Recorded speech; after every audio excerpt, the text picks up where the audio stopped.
Sir target Bharati గారు political entry ఇవ్వబోతున్నారు. జగన్మోహన్ రెడ్డి గారికి ఏదో జరగబోతున్నదని, వైసీపీకి పగ్గాలు ఆవిడ తీసుకోబోతున్నారని పెద్ద ఎత్తున జరుగుతున్న ప్రచారం. ఏంటి సడన్గా ఈ పొలిటికల్ ట్విస్ట్?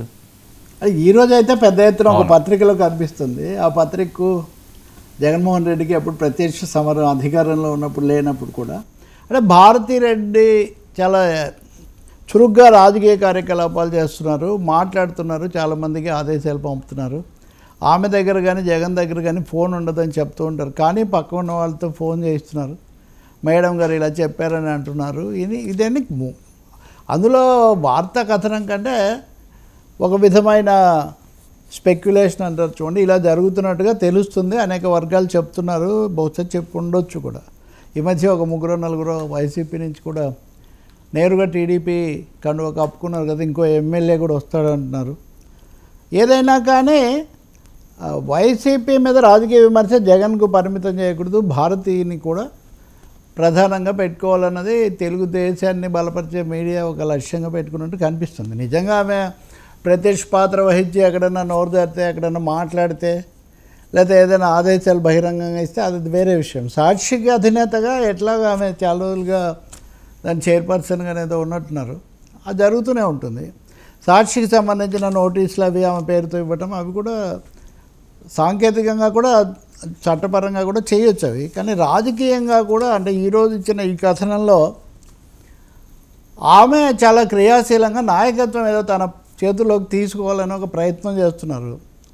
ఆ వార్తలోనే ఇంకోటి కూడా ఉంది, జగన్మోహన్ రెడ్డి ఇదిగో అరెస్ట్ అవుతాడు, అదిగో అవుతాడని చాలా కథనాలు ఉన్నాయి. లిక్కర్ స్కామ్లో ఇప్పుడు తాజాగా మిథున్ రెడ్డిని కూడా పోలీసు రిమాండ్లోకి తీసుకొని విచారించారు. మొన్న కూడా జగన్ పెదనాన్న కుమారుడు అయిన అనిల్ రెడ్డి, ఆయన దీని మీద కూడా సోదాలు జరిపారు, ఈడీ ఎంటర్ అయింది. ఇవన్నీ ఉన్నప్పటికీ జగన్ అరెస్టు దిశలో మటుకు ఆ సూచనలు కనిపించట్లేదు అని కూడా ఆ కథనంలోనే ఉంది. అది ఆసక్తికరమైంది. అంటే జగన్ అరెస్ట్ అయ్యే సూచనలు కనిపించడం లేదు అంటూనే అరెస్ట్ అయితే నాయకత్వం ఎవరు తీసుకోవాలి, సో ఆ నాయకత్వానికి సిద్ధం చేసే ప్రయత్నంలాగా ఇదంతా కనిపిస్తుంది అన్నది. మొత్తం మీద ఇప్పటివరకు వైసీపీ నాయకులు ఎవరైనా ఎంత తీవ్రంగా మాట్లాడే వాళ్ళైనా చాలా తక్కువగానే భారతీ గురించిన అంశాల మీద మాట్లాడడం అది జరుగుతుంది.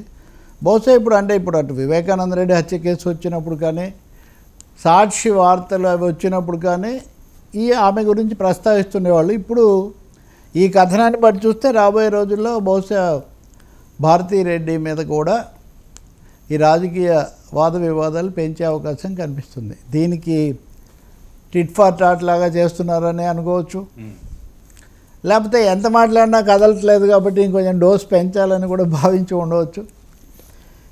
కానీ వైఎస్ఆర్ రాజశేఖర రెడ్డి కానీ జగన్మోహన్ రెడ్డి కానీ వాళ్ళు పనిచేసిన తీరు అవన్నీ చూస్తే మటుకు వాళ్ళు ప్రత్యక్షంగా నాయకత్వం ఇచ్చి తమతో పాటు సమాంతరంగా ప్రత్యక్ష సారథ్యం ఇచ్చే అవకాశాలు చాలా తక్కువ. కానీ అలాంటి సూచనలు చేసేవాళ్ళు కొందరు ఉన్నారంటారు. ఇటీవల సజ్జల రామకృష్ణారెడ్డి బాగా క్రియాశీలంగా కూడా ఉన్నారు. సజ్జల పేరు కూడా ఆ కథనంలో, ఈ కథనం అంతా ఆంధ్రజ్యోతిలో వచ్చింది, వేరే చోట కూడా సోషల్ మీడియాలో అది కనబడుతుండొచ్చు. కానీ ఆ దిశలో వెళ్ళొచ్చు అనేది ఊహాగానం. మరి జరుగుతుందో లేదో తెలీదు. జరగకముందే దాదాపు దానికి బ్యానర్ స్థాయి ఇస్తున్నారు అంటే ఒక వ్యూహాత్మకమైన అడుగు ఏదో మొదలైందని అనుకోవాలి.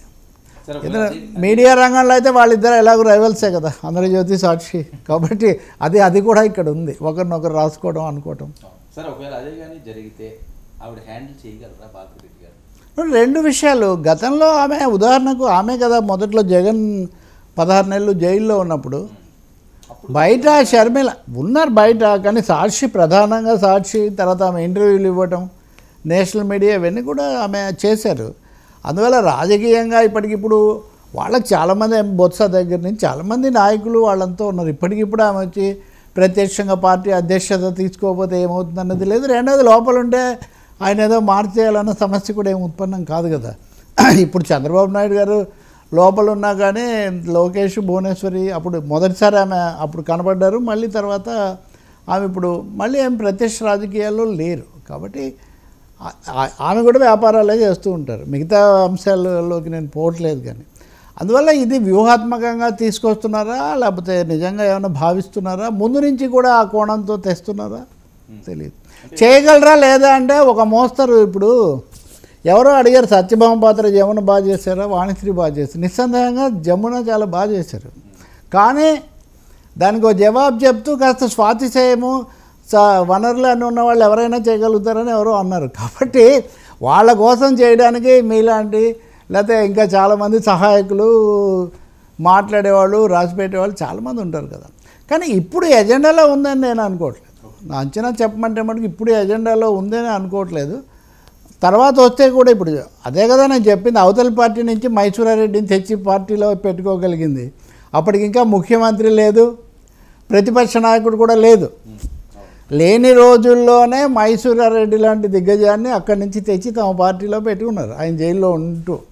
కాబట్టి ఇవన్నీ సంభవమా కాదంటే ఇందులో ఊహ ఎంత నిజమెంత అంటే ఇప్పటికైతే ఊహే, కానీ సంబంధాలే ఉండవా, మాట్లాడుతూ ఉండరా అంటే ఖచ్చితంగా ఉంటారు. అధికార సౌధంలో ఉన్నప్పుడు, ఎప్పుడు అధినేతల పక్కన ఉన్నప్పుడు వాళ్ళకి మాత్రం పట్టు లేకుండా, మాట పలుకు లేకుండా ఎలా ఉంటుంది. ఎన్నికల ప్రచారం అయితే చేశారు కదా.